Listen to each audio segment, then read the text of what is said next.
Afternoon, coast and countryside people. Well, we're in the tunnel, and last night I came in here and there were loads of bees in there, and that's typical. I've been waiting all summer for a swarm, and a swarm has been through, but this lot got left behind. The queen isn't in here, and there's about 50 of them that have just been left behind. They're not grouping together like a swarm would do if they were following the queen.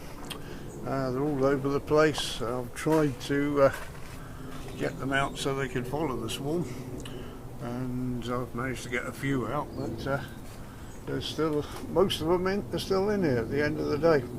So I've shut the end door now. I'd opened both doors, and I've put a little bit of water down here, only just a tiny bit. If they fall in it, they're not going to drown. There's just enough to wet their legs.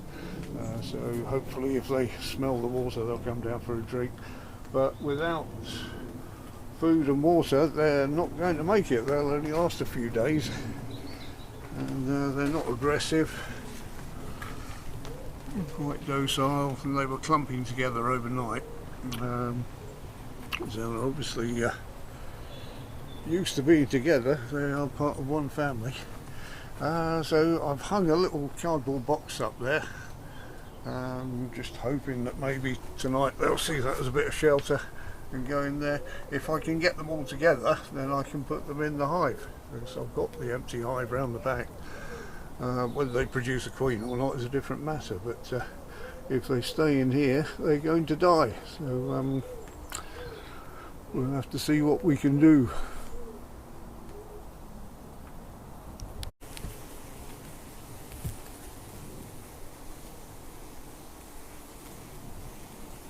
Well, it's the following day, and instead of the bees subsiding, there's even more of them now.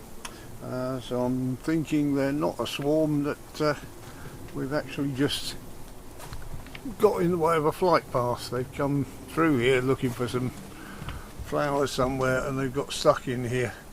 And despite leaving the tunnel open all night, putting a few bait things about, I put some honey down, some honey water, totally ignored that. And then this morning we were down to about 30 or 40 of them in here, and later on I came in, there's more, and I've thrown out about 50, and there's still hundreds in here now. So I've sealed up the entrance door here. It's got a mesh over it, and I've opened the back door. There's some on the ivy plants behind, which is just coming into flower, so maybe they've come for that and got a bit confused and come in here and got stuck.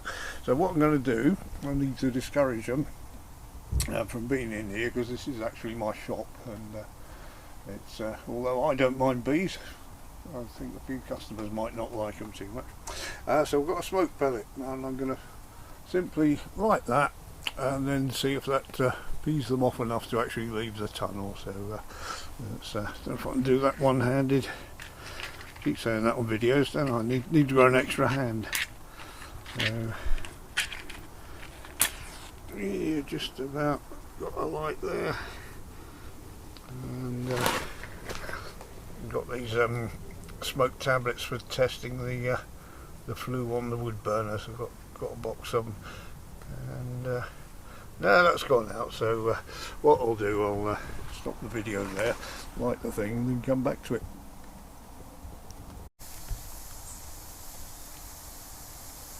And there we go, and that's sod's law. It's now just blowing straight through the tunnel and out. So I'm going to move this up the tunnel a bit and see if that'll have any effect. This has got to be a laugh, and it walking backwards with a smoke pellet whilst trying to film. There we go, let's put it there and get out of the tunnel because it smells. So, alright. That's working quite effectively. Whether it will hassle the bees enough, I don't know. Whether it's all just going to blow out one end of the tunnel. But there's only one way to find out. And this seems like a bit of a drastic thing to do, but if they stay in the tunnel and don't carry on collecting nectar like they're meant to be doing, they're going to die. So I need to discourage them. So it's getting a bit smoky, so I'll walk away. We'll come back to that in a minute.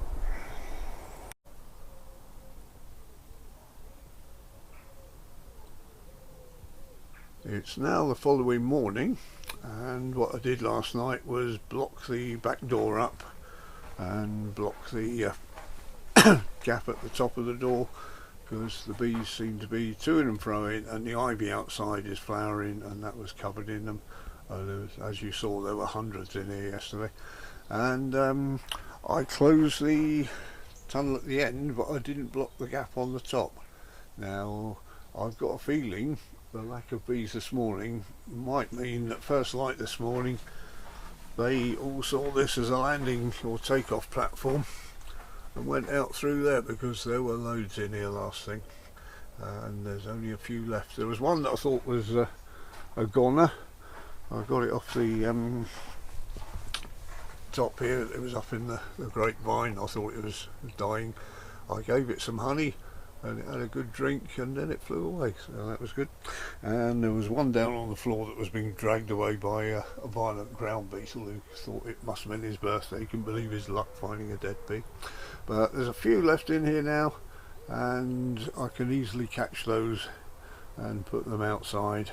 So that seems to be it. The bee problem for now seems to be over. What I'll do, I'll keep the back door blocked like that, because if the flight path is coming from the north, which I suspect it might be some of Jonathan's bees who lives a bit further up the village, that will stop them getting trapped in here if I keep that door blocked. That might have been just what it was.